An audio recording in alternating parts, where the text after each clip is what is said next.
Om Swastiastu.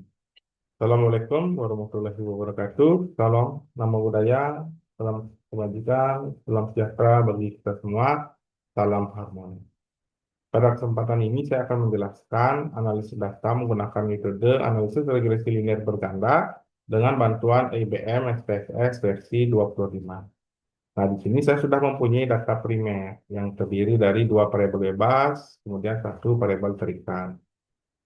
Untuk tabulasi dalam data primer dan pengolahan data menggunakan aplikasi IBM SPSS, untuk indikatornya kita jumlahkan untuk menyusun sebuah variabel. Nah, hasil jumlah ini yang nanti kita akan analisis. Sedikit disclaimer di awal. Nah, saya akan menjelaskan untuk teknik analisis data untuk menggunakan aplikasi IBM SPSS ini dengan menggunakan data primer sebagai contoh. Nanti kemudian dalam perjalanannya akan saya jelaskan perbandingan antara data primer dan data sekunder. Dalam artian nanti kalau data primer analisis apa saja yang diperlukan, kemudian jika data sekunder analisis apa saja yang diperlukan. Seperti itu. Kemudian juga dalam pengujiannya biasanya suatu jenis uji, dan misalnya uji normalitas, itu terdiri dari beberapa cara. Nanti saya akan terapkan hanya satu cara yang paling sering digunakan. Dan nanti videonya tidak terlalu panjang dan tidak membingungkan. Sehingga saya akan memberikan peta jalan pengolahan data yang tersistematis, tidak melebar. Seperti itu. Oke, kita mulai saja. Sekarang masuk ke aplikasinya. Pertama, kita lakukan import data, pilih Excel. Pilih datanya, kemudian dibuka.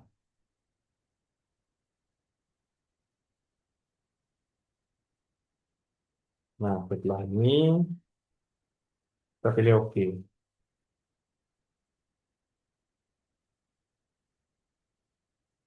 Ini masih loading. Nah, silakan isi dulu. Nah, untuk weight, ini adalah jumlah data yang disajikan. Kita biarkan saja. Untuk desimal, ini biasanya kalau data sekunder, kita seringkali menggunakan rasio-rasio keuangan. Seperti itu. Nah, nanti hasilnya bisa jadi akan berisi koma. Nah, di desimal inilah nanti kita fungsinya menampilkan berapa angka di belakang koma yang akan kita tampilkan. Misalnya kalau dua angka di belakang koma, kita desimalnya isikan dua. Kalau tiga, ya tuliskan tiga dan seterusnya. Nah, di sini untuk label, di sini penamaan variabelnya. Di sini saya namakan untuk total X1 itu sebagai literasi keuangan.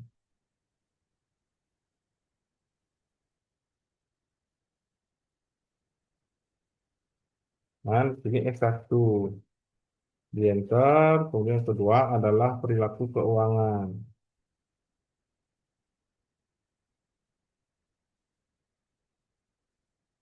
Kemudian yang ke Y-nya itu adalah keputusan investasi. Keputusan investasi. Ini adalah Y. Ini tinggal di enter. Nah, untuk pengukurannya kita gunakan scale.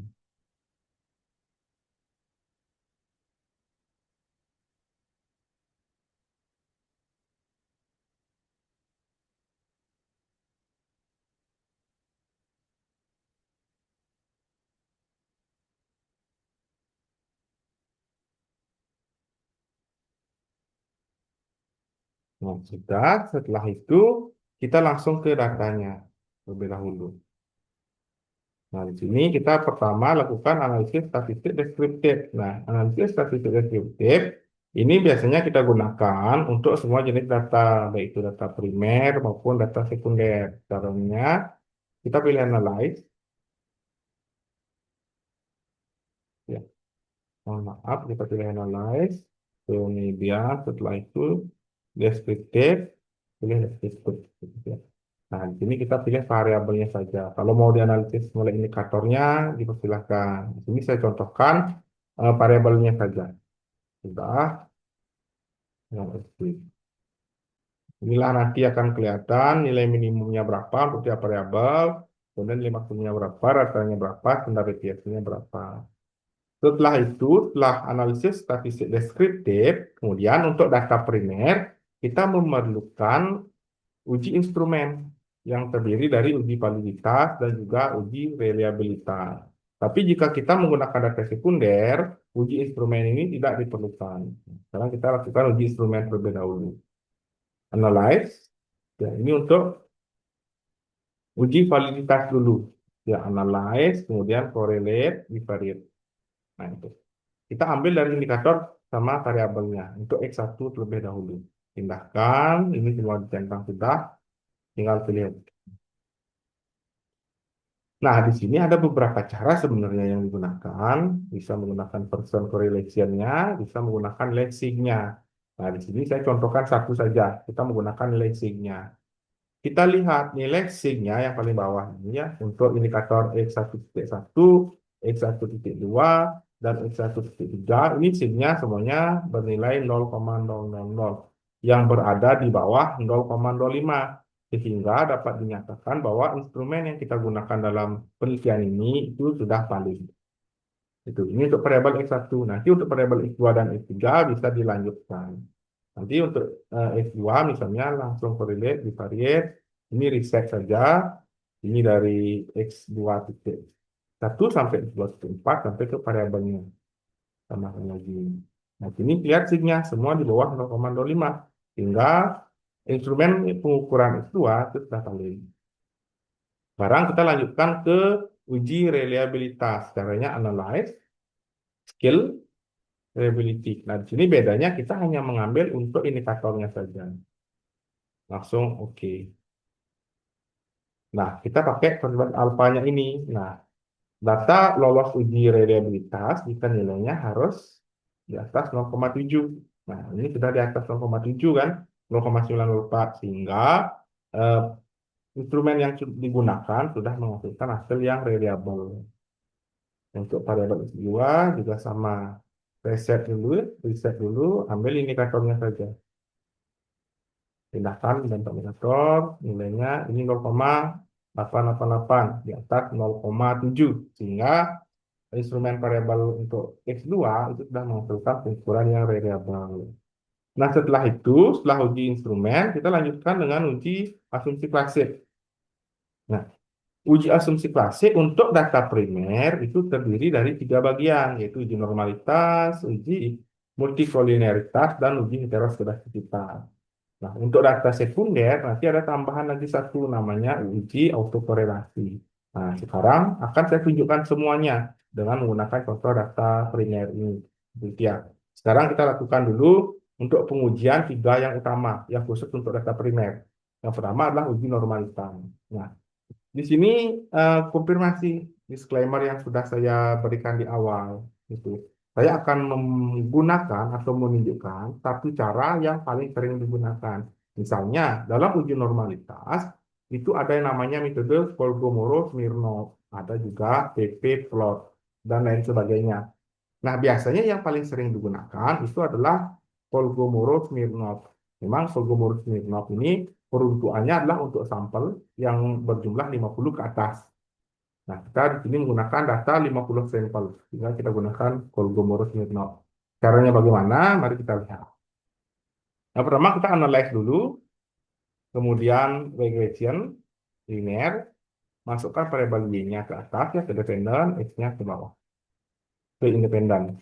Bagian shape, standard nya ditentang, continue. Ya, pilih OK. Nah, setelah itu, pilih Analyze, Non-Parametric Test, Log Legacy, kemudian pilih One Sample. Nah, hasilnya standar deviation ini dipindahkan ke sini.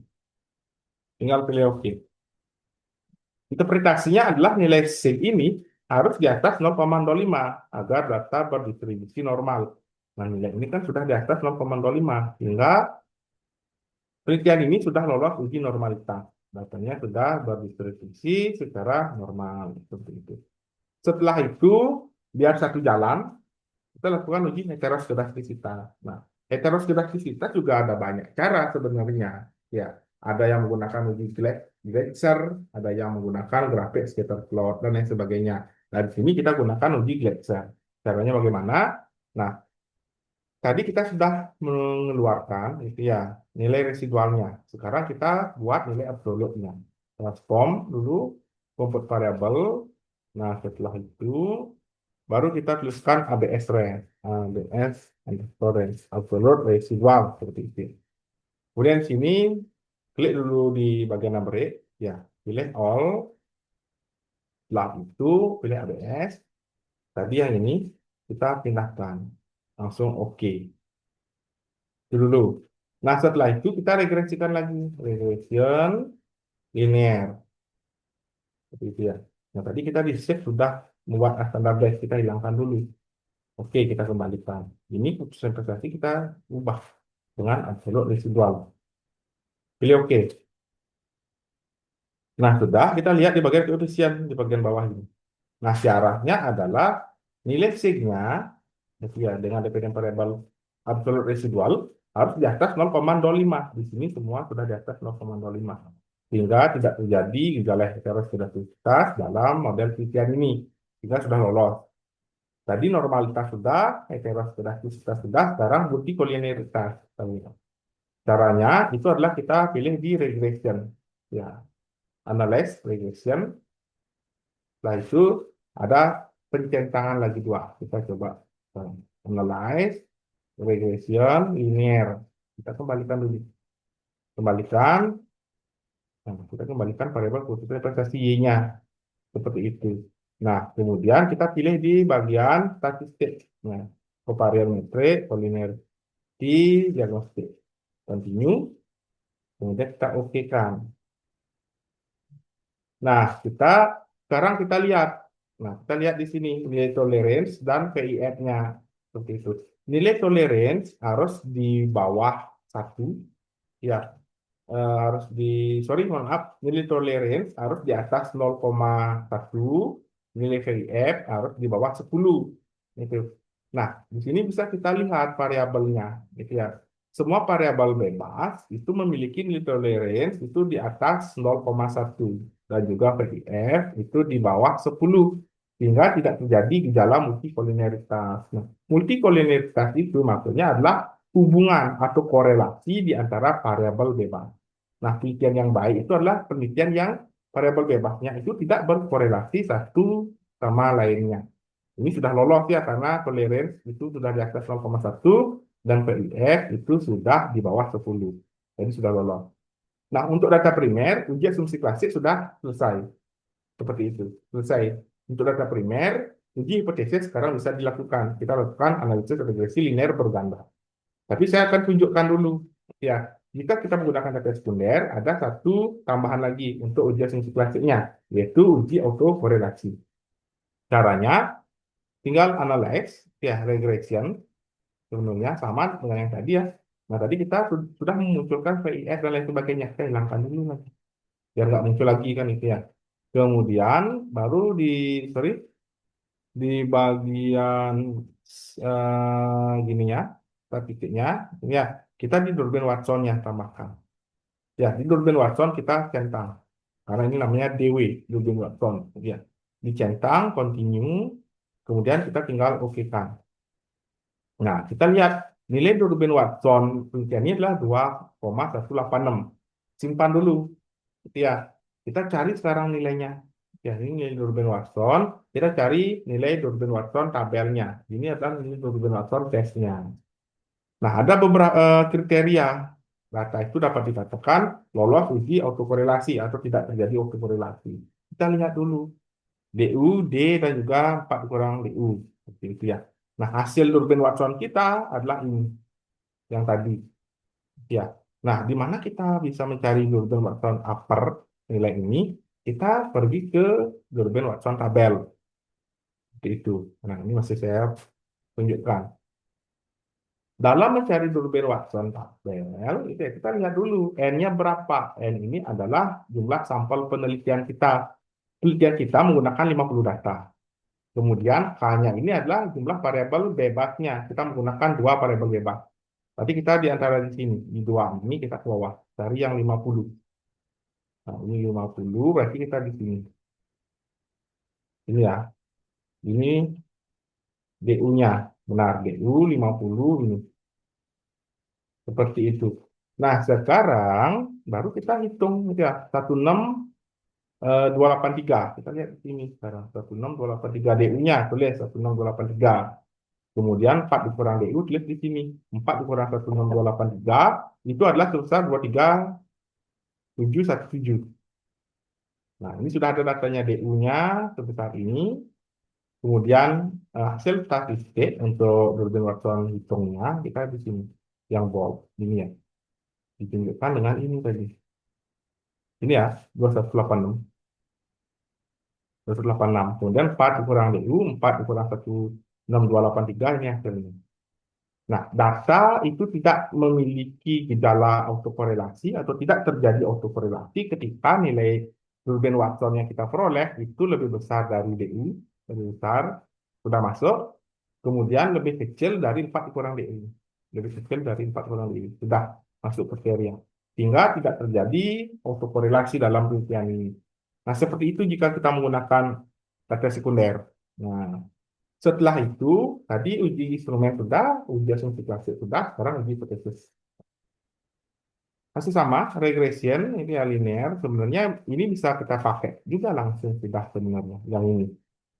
Seperti itu ya, kita bisa pakai langsung yang ini. Itu. Ya, jadi untuk menunjukkan, saya ulangi saja. Seperti itu ya. Regression, linear, saya hapuskan aja semua dulu, biar netral. X1 dan X2-nya kita bawa ke sini, kemudian Y-nya bawa ke atas. Oke. Nah, sudah selesai uji fisiknya. Yang pertama, itu kita buat dulu analisis regresi linear berganda menggunakan data koefisien ini. Nah, untuk analisis regresi linear berganda, kita fokus ke unstandardized koefisien B. Yang ini yang kita pakai. Nanti kita jelaskan, apa sih maksud dari konstan ini? Ya, nah, maksudnya ketika X1 dan X2 nol, maka nilai Y-nya adalah 0,912. Ketika literasi keuangan dan perilaku keuangan nol, maka keputusan investasi sebesar 0,912. Itu maksudnya. Kemudian, lanjutkan lagi. Maksud dari literasi keuangan sebesar 0,816, maksudnya adalah ketika literasi keuangan naik satu satuan, namun perilaku keuangan X2-nya tetap nol, itu konstan ya, maka nilai dari keputusan investasi akan meningkat sebesar 0,8161-an. Begitupun sebaliknya, ketika literasi keuangan turun satu satuan, perilaku keuangan tetap nol, maka keputusan investasi akan turun sebesar 0,8161-an. Begitupun selanjutnya pada variabel perilaku keuangan. Ketika perilaku keuangan meningkat satu satuan, namun literasi keuangannya tetap nol, maka keputusan investasi akan meningkat 0,765 satuan. Begitupun sebaliknya, ketika perilaku keuangan turun satu satuan, gitu ya, namun literasi keuangan dia tetap nol, maka keputusan investasi akan menurun sebesar 0,765 satuan. Itu untuk analisis regresi linear berganda. Kemudian untuk uji hipotesis, ya, uji hipotesis, uji T, kita pakai nilai yang ini. Gitu ya. Nah, misalnya nih, kita lihat dulu pertama sekarang. Koefisien pengaruhnya itu bagaimana? Kita lihat dulu sekarang koefisien pengaruhnya itu sebagaimana. Kita lihat di sini. Ya, ini koefisien yang kita pakai untuk uji T. Karena kita akan membandingkan nanti. Kenapa kita pakai yang standardized? Karena standardized koefisien beta ini adalah koefisien yang sudah distandarkan, yang sudah disamakan untuk nilainya, sehingga bisa diperbandingkan seperti itu. Nanti untuk mencari mana variabel yang berpengaruh dominan, kita menggunakan ini. Karena ini merupakan koefisien yang sudah distandarkan. Jadi X1 dan X2 sudah nilainya sudah setara, sehingga bisa dibandingkan. Karena kita tidak bisa membandingkan hal yang tidak setara. Seperti itu ya. Kita sekarang lihat, kalau ini positif, ini pasti positif. Kalau ini negatif, ini pasti negatif. Itu sekarang. Nah, kita lihat sekarang, nilai koefisiennya adalah positif. Seperti itu. Nah, kemudian ini nilainya di bawah 0,05. Sehingga dapat disimpulkan sekarang. X1, karena ini di bawah 0,05, berarti dia berpengaruh. Arah pengaruhnya positif. Positif kan?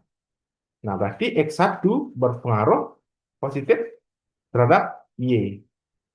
Kemudian X2 di bawah 0,25 juga, berarti berpengaruh positif terhadap Y. Berarti kedua variabel berpengaruh positif, kemudian kita lihat mana yang lebih dominan pengaruhnya. Nah, yang lebih dominan adalah perilaku keuangan karena memiliki standar deviation beta yang lebih menjauhi nol, artinya lebih besar dia, ya paling menjauhi nol dia.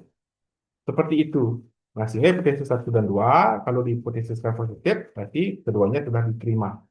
Ingat, ini intinya harus di bawah 0,05, ini arahnya. Kalau ini positif, ya arah pengaruhnya positif, artinya searah dia. X naik, X turun, Y turun. Seperti itu. Kemudian, jika kita menguji F secara bersama-sama, kita bisa lihat di sini hasilnya. Di sini harus di bawah 0,05. Nah, di sini sudah berarti dapat dikatakan X1 dan X2 secara bersama-sama berpengaruh terhadap Y. Nah, kalau dalam uji F itu nggak ada berpengaruh positif dan negatif. Kita hanya mencari bisiknya, berarti dia berpengaruh gitu aja. Ya, tidak ada yang namanya berpengaruh positif maupun negatif dalam uji F. Kemudian kita lihat ini, R square. Oke, R square, karena variabel penelitian ini lebih dari 1x, itu ya variabel bebasnya lebih dari 1, sehingga yang kita pakai adalah adjust R square. Ini, kalau variabel x-nya cuma 1, nanti kita pakai R square. Oke. Nah, adjust R square ini menunjukkan angka 7,0,717 atau 71,7%. Artinya, keputusan investasi itu dipengaruhi sebesar 71,7% oleh perilaku keuangan dan literasi keuangan.